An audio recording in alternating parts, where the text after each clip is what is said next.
News watch के दर्शकों को अमृता का नमस्कार। आइए जानते हैं बिहार की अब तक की प्रमुख खबरें। अमित शाह का बिहार दौरा टला और पीएम मोदी के बाद आएंगे गृह मंत्री। 20 जून को सिवान में जनसभा को संबोधित करेंगे पीएम।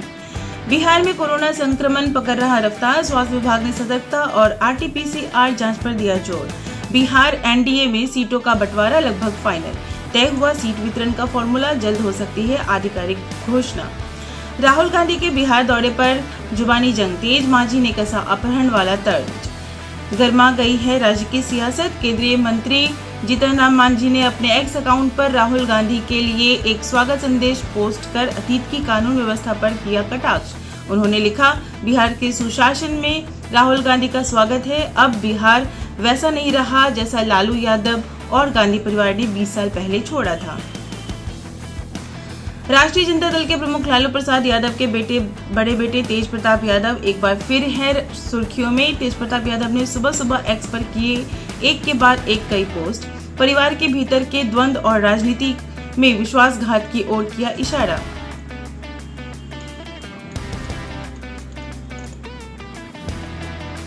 बिहार के सरकारी कर्मियों को जुलाई से मिलेगी डीए वृद्धि और की सौगात। 8वें वेतन आयोग का भी रास्ता साफ। 2026 की शुरुआत से 8वें वेतन आयोग की सिफारिश से हो सकती है लागू। बिहार सरकार ने आगामी विधानसभा चुनावों से पहले अति पिछड़ा आयोग का किया गठन। डॉक्टर नवीन कुमार आर्य बनाए गए अध्यक्ष।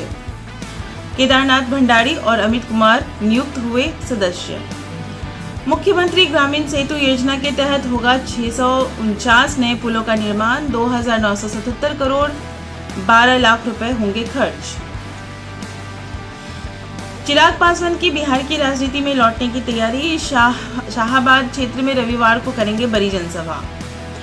उच्च शिक्षा निदेशालय ने वित्तीय वर्ष 2025-26 के बजट की स्वीकृति के लिए 10 और 12 जून को बुलाई ऑनलाइन समीक्षा बैठक। जदयू के पूर्व विधान पार्षद स्वर्गीय CP सिन्हा का पार्थिव शरीर लाया गया पार्टी कार्यालय। पार्टी नेताओं और सैकड़ों कार्यकर्ताओं ने दी श्रद्धांजलि। पढ़ाने की जगह बातचीत करते पकड़े गए तो होगा बॉर्डर एरिया में ट्रांसफर। ACS सिद्धार्थ ने शिक्षकों को दी चेतावनी। वैशाली में RJD समर्थकों ने सड़क हादसे में तेजस्वी यादव के बचने पर की पूजा, एक दूसरे को खिलाई मिठाई। खानसर की कोचिंग में पहुंचे बिहार के राज्यपाल आरिफ मोहम्मद खान, दी बकरीद और शादी की बधाई। गोपालगंज में ऑर्केस्ट्रा की आड़ में चल रहे अश्लील डांस और अनैतिक कार्यों का हुआ भांडाफोड़। पुलिस ने 14 नाबालिग लड़कियों को कराया मुक्त। पुलिस ने जारी किया हेल्पलाइन नंबर, लोगों को इसे की सूचना देने की अपील। किऊल जसीडीह रेलखंड पर गर्मी की छुट्टियों में यात्रियों की भीड़ को देखते हुए रेलवे ने 7 जून से 29 जून तक Howrah Raxaul summer special train चलाने की घोषणा। स्पेशल ट्रेन के चलने से इस रूट के यात्रियों को होगी काफी सुविधा। हरियाणा पुलिस ने गोपालगंज से 7 करोड़ की साइबर ठगी के मामले में एक साइबर अपराधी को किया गिरफ्तार। आरोपी ने M3M इंडिया कंपनी का फर्जी मालिक बनकर की थी ठगी। मामले की जांच जारी। सुल्तानगंज अगुवानी घाट पुल के क्षतिग्रस्त हिस्से का निर्माण हाईकोर्ट के निर्देश पर शुरू। 18 महीने में नए डिजाइन के साथ होगा पूरा। सीतामढ़ी के पुपरी DSP अतनु दत्ता समेत 3 सरकारी गवाहों के खिलाफ बगहा कोर्ट ने जारी किया गैर जमानती वारंट। 14 साल पुराने हत्या मामले में गवाही नहीं देने पर 10 जून तक गिरफ्तारी का दिया आदेश। जमुई SP मदन कुमार आनंद के नेतृत्व में गठित टीम और STF के जवानों ने 15 साल से फरार महिला नक्सली सीता सोरेन को किया गिरफ्तार। शहीद मेजर विनय नरवाल की पत्नी का फर्जी अश्लील AI वीडियो किया वायरल। गोपालगंज से पिता पुत्री गिरफ्तार, गुरुग्राम ले गई हरियाणा पुलिस। सीतामढ़ी के बथनाहा थाना क्षेत्र में ठेकेदार की गोली मारकर हत्या। मृतक की पहचान डुमना थाना क्षेत्र के कैलाशपुरी निवासी हर्ष कुमार उम्र 35 वर्ष के रूप में हुई। रानीपुल के पास बागमती परियोजना स्थल पर हुई वारदात। गया जिले के गुरारू थाना क्षेत्र के वर्णा गांव में दबंग गांव के एकमात्र रास्ते पर कब्जे का कर रहे प्रयास। न्याय की गुहार लगाते हुए गांव के लोग पहुंचे जिलाधिकारी कार्यालय।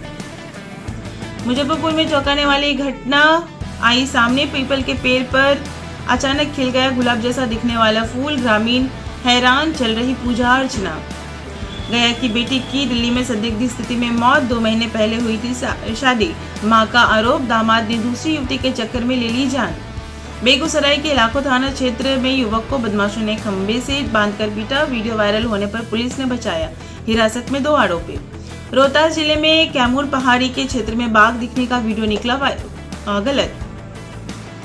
सीतामढ़ी में होमगार्ड के 439 पदों के लिए 14 जून से शुरू होगी बहाली। शारीरिक जांच परीक्षा में 14,063 अभ्यर्थी लेंगे भाग। डीएसपी गौतम कुमार ने पारदर्शिता का दिया आश्वासन। सासाराम जिले के अकोढ़ी गोला थाना क्षेत्र के बेला गढ़ी गांव में बहन के यहां पंचायती करने गए भाई की गोली मारकर हत्या, एक अन्य युवक घायल। आरा में ट्रक की टक्कर से कार के घोड़े पड़खचे, बकरीद पर घर लौट रहे दारोगा मोहम्मद जलालुद्दीन की मौत। दरभंगा में बिहरी के समतपुरा गांव में 65 वर्षीय महिला ने की खुदकुशी, बीमारी से थी परेशान। सहरसा में मक्का व्यवसायी की बाइक की डिक्की से चोरी हुए 3 लाख रुपए बरामद, आरोपी की तलाश जारी। मुजफ्फरपुर के जनता महाविद्यालय के पूर्व प्रभारी का वित्तीय अनियमितताओं का लगा आरोप। बिहार विद्यालय परीक्षा समिति ने 15 दिनों के भीतर मांगी जांच रिपोर्ट। मुजफ्फरपुर में बिहार बोर्ड ने क्षमता परीक्षा द्वितीय का रिजल्ट कार्ड भेजा। शिक्षकों के एडमिट कार्ड की जांच के बाद ही वितरित किया जाएगा रिजल्ट कार्ड। जमुई में कार ट्रैक्टर की टक्कर से 5 लोग घायल। धनबाद से बकरीद पर घर जा रहा था परिवार, चालक फरार। मुजफ्फरपुर में BRA-BU के कॉलेजों में महिला सेल के गठन की होगी जांच। यूजीसी ने सभी कॉलेजों से 8 बिंदुओं पर मांगी रिपोर्ट। यूजीसी के पास पहुंची शिकायत, यौन उत्पीड़न को लेकर जारी गाइडलाइन का नहीं हो रहा पालन। दरभंगा के ललित नारायण मिथिला विश्वविद्यालय की PG 4th सेमेस्टर की प्रैक्टिकल परीक्षा होगी 23 जून से 28 जून तक। दरभंगा जिले के 4 युवा कराटे खिलाड़ी 12 से 15 जून तक देहरादून में होने वाली 4th क्यू नेशनल चैंपियनशिप में बिहार का करेंगे प्रतिनिधित्व। मुकेश मिश्रा को मिली बिहार टीम के कोच की जिम्मेदारी। मुंगेर में करीब 5000 नमाजियों ने एक साथ पढ़ी बकरीद की नमाज। काली पट्टी बांधकर किया वक्फ कानून का विरोध। भोजपुर डबल मर्डर केस के 2 आरोपियों ने कोर्ट में किया सरेंडर, माचिस मांगने पर हुआ था विवाद। पश्चिम चंपारण के बगहा में आंगनबाड़ी केंद्र से सरकारी चावल की कालाबाजारी, ग्रामीणों ने पकड़ा ट्रैक्टर। सेविका और उसके पति के खिलाफ FIR दर्ज। इसी के साथ आज की बिहार की प्रमुख खबरें होती हैं समाप्त। मैं अमृता कल फिर आपसे मिलूंगी, तब तक के लिए नमस्कार।